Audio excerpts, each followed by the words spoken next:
वडोदरा शहर पुलिस द्वारा national highway 48 पर होने वाले जानलेवा दुर्घटनाओं को कम करने के उद्देश्य से जीरो फैटेलिटी कॉरिडोर परियोजना का शुभारंभ किया गया।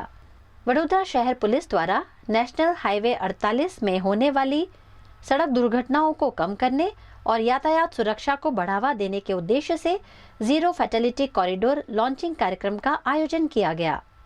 इस कार्यक्रम में वडोदरा के सांसद डॉक्टर हेमांग जोशी तथा वाघोडिया के विधायक धर्मेंद्र सिंह वाघेला विशेष रूप से उपस्थित रहे। इस अवसर पर वडोदरा शहर पुलिस आयुक्त नरसिम्हा कुमार ने परियोजना के उद्देश्यों और उसके तहत किए जाने वाले कार्यों की विस्तृत जानकारी दी। भारत सरकार અને ગુજરાત સરકાર દ્વારા દેશમાં બનતા માર્ગ અકસ્માતના કિસ્સાઓમાં ઘટાડો લાવવા માટે કેટલાક પ્રયાસો કરવામાં આવી રહ્યા છે। આના ભાગરૂપે ઇન્ફ્રાસ્ટ્રક્ચરમાં સુધારો, ઇન્સ્ટિટ્યુશનલ અરેન્જમેન્ટ, સ્ટેચ્યુટરી ફ્રેમવર્કમાં ફેરફાર અને સાથે સાથે એન્ફોર્સમેન્ટમાં રિગર અને અકસ્માત બને ત્યારે ત્વરિત રિસ્પોન્સ આપીને અકસ્માતમાં સંડોવાયેલા ઇસમોના જાન બચાવવાની દિશામાં પ્રયાસો કરવા માટે કેટલાક વ્યવસ્થાઓ ગોઠવવામાં આવી છે।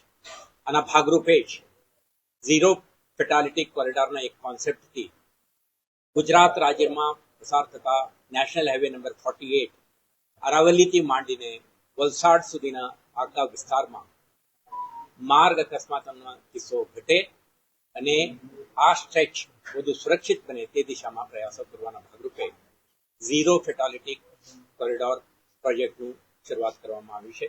આજે આ કાર્યક્રમમાં માનનીય એમપી શ્રી, ધારાસભ્ય શ્રી વાઘોડિયા અને અન્ય સ્ટેક હોલ્ડર ઉપસ્થિત છે। આ કાર્યક્રમના માધ્યમથી આપણે શરૂ કરવા માંગીએ છીએ। વડોદરા શહેર વિસ્તારમાં પસાર થતા લગભગ 65 કિલોમીટર સ્ટ્રેચમાં ઇન્ફ્રાસ્ટ્રક્ચરમાં સુધારા કરવામાં આવે।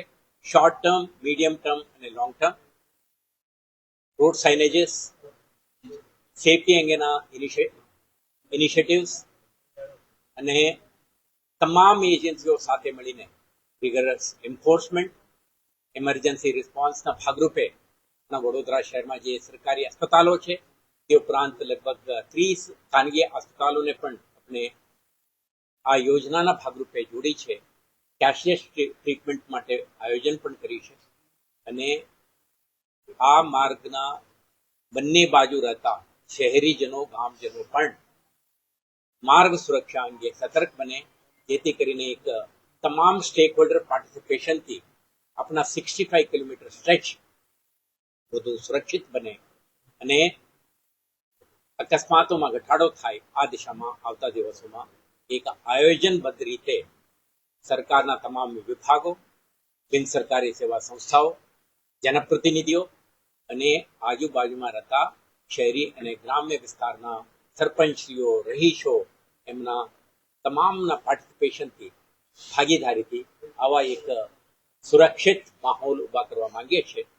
આ આવતા દિવસોમાં શોર્ટ ટર્મ પ્રોગ્રામ ઇનિશિયેટિવ કેટલાક શરૂ કરવાના છે અને એ જ રીતે તબક્કાવાર મીડિયમ ટર્મ અને લોંગ ટર્મ યોજનાઓ સાથે આ સ્ટ્રેચને રોડ સેફટી કોન્સેપ્ટમાં એક મોડેલ તરીકે વિકસાવવાનો પ્રયાસ છે।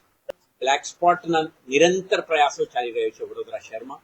છેલ્લે 2 વર્ષમાં આપણે જે એક્સપ્રેસ હાઈવે આપણે ટોલ નાકાથી અને આનંદ વાસદ ટોલ નાકા તરફથી કરજણ સુધીના જે આપણા સ્ટ્રેચ છે તમે પણ જોયું છે। આપણે એન્ક્રોચમેન્ટ રિમૂવલ માટે કેટલાક જગ્યાએ બોટલનેક કતારના સુધારા માટે અને અન્ય પ્રયાસોથી પણ આ બ્લેક સ્પોટનું નિરાકરણ માટે NHAI, RMB, VMC તમામ સ્ટેક હોલ્ડરો સાથે આપણે કાર્યક્રમ કરીએ।